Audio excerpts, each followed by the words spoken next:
ಬುದ್ಧಿಯ ಗೆಲುವು, ತೆನಾಲಿ ರಾಮ ಮತ್ತು ಕೃಷ್ಣದೇವರಾಯರ ಕತೆ. ವಿಜಯನಗರ ಸಾಮ್ರಾಜ್ಯದ ಸಿಂಹಾಸನದ ಮೇಲೆ ಕುಳಿತಿದ್ದ ಮಹಾರಾಜ ಶ್ರೀ ಕೃಷ್ಣದೇವರಾಯ ನ್ಯಾಯಪ್ರಿಯ ಮತ್ತು ಬುದ್ಧಿವಂತ ರಾಜನಾಗಿದ್ದನು. ಅವನ ಸಭೆಯಲ್ಲಿ ಅನೇಕ ಪಂಡಿತರು, ಕವಿಗಳು ಮತ್ತು ಜ್ಞಾನಿಗಳು ಇದ್ದರು.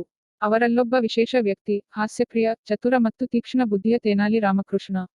ಒಂದು ದಿನ ರಾಜನ ಸಭೆಗೆ ಒಂದು ಅಹಂಕಾರಿಯ ಜ್ಯೋತಿಷಿ ಬಂದನು. ಅವನು ಹೇಳಿದನು, ಮಹಾರಾಜನೇ, ನಾನು ಭವಿಷ್ಯವನ್ನು ನಿಖರವಾಗಿ ಹೇಳಬಲ್ಲೆ. ನನ್ನಂತೆ ಜ್ಞಾನಿ ಯಾರೂ ಇಲ್ಲ. ಸಭೆಯಲ್ಲಿದ್ದ ಎಲ್ಲರೂ ಆಶ್ಚರ್ಯಪಟ್ಟರು. ರಾಜನು ಕೂಡ ಕುತೂಹಲದಿಂದ ಕೇಳಿದನು, ನಿನ್ನ ಮಾತು ಸತ್ಯವೆಂದು ಸಾಬೀತು ಮಾಡಬಲ್ಲೆಯಾ? ಜ್ಯೋತಿಷಿ ಆತ್ಮವಿಶ್ವಾಸದಿಂದ ಉತ್ತರಿಸಿದನು, ಹೌದು ಮಹಾರಾಜನೇ, ನಾನು ಎಲ್ಲರ ಭವಿಷ್ಯ ಹೇಳಬಲ್ಲೆ. ಆಗ ರಾಜನು ತೆನಾಲಿ ರಾಮಕೃಷ್ಣನತ್ತ ನೋಡಿ ಹೇಳಿದನು, ರಾಮ, ನೀನು ಇದರ ಸತ್ಯಾಸತ್ಯತೆ ಪರೀಕ್ಷಿಸಬೇಕು. ತೆನಾಲಿ ರಾಮನು ಸಣ್ಣ ನಗೆಯೊಂದಿಗೆ ಒಪ್ಪಿಕೊಂಡನು. ಮುಂದಿನ ದಿನ, ತೆನಾಲಿ ರಾಮನು ಜ್ಯೋತಿಷಿಯನ್ನು ತನ್ನ ಮನೆಗೆ ಆಹ್ವಾನಿಸಿದನು. ಅವನು ಒಂದು ಯೋಜನೆ ರೂಪಿಸಿದ್ದನು. ರಾಮನು ಕೇಳಿದನು, ಸ್ವಾಮೀಜಿ, ನೀವು ಎಲ್ಲರ ಭವಿಷ್ಯ ಹೇಳುತ್ತೀರಿ ಅಂತೆ.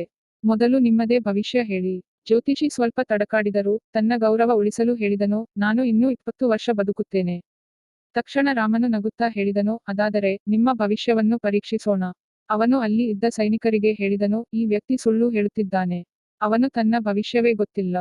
ಅವನು ತನ್ನ ಭವಿಷ್ಯವೇ ಗೊತ್ತಿಲ್ಲ. ಅವನು ನಿಜವಾದ ಜ್ಯೋತಿಷಿ ಅಲ್ಲ. ಜ್ಯೋತಿಷಿ ಭಯಪಟ್ಟು ಕಂಗಾಲಾದನು. ತನ್ನ ಮಾತು ತಪ್ಪಿದುದರಿಂದ ಅವನ ಅಹಂಕಾರ ಕುಸಿದು ಹೋಯಿತು. ಇದನ್ನೆಲ್ಲ ರಾಜನ ಮುಂದೆ ತೆನಾಲಿ ರಾಮನು ವಿವರಿಸಿದನು.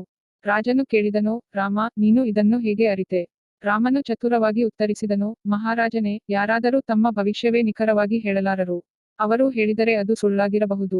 ನಿಜವಾದ ಜ್ಞಾನಿ ಎಂದಿಗೂ ಅಹಂಕಾರ ಪಡುವುದಿಲ್ಲ. ರಾಜನು ತುಂಬ ಸಂತೋಷಪಟ್ಟನು. ರಾಮ, ನಿನ್ನ ಬುದ್ಧಿ ಮತ್ತು ಚಾತುರ್ಯ ನನಗೆ ತುಂಬ ಇಷ್ಟವಾಯಿತು. ನೀನು ಮತ್ತೆ ಸಾಬೀತು ಮಾಡಿದ್ದೀಯೆ, ಬುದ್ಧಿಯೇ ದೊಡ್ಡ ಶಕ್ತಿ. ಸಭೆಯಲ್ಲಿದ್ದ ಎಲ್ಲರೂ ರಾಮನನ್ನು ಪ್ರಶಂಸಿಸಿದರು. ಜ್ಯೋತಿಷಿಯು ತನ್ನ ತಪ್ಪನ್ನು ಒಪ್ಪಿಕೊಂಡು ವಿನಮ್ರನಾದನು.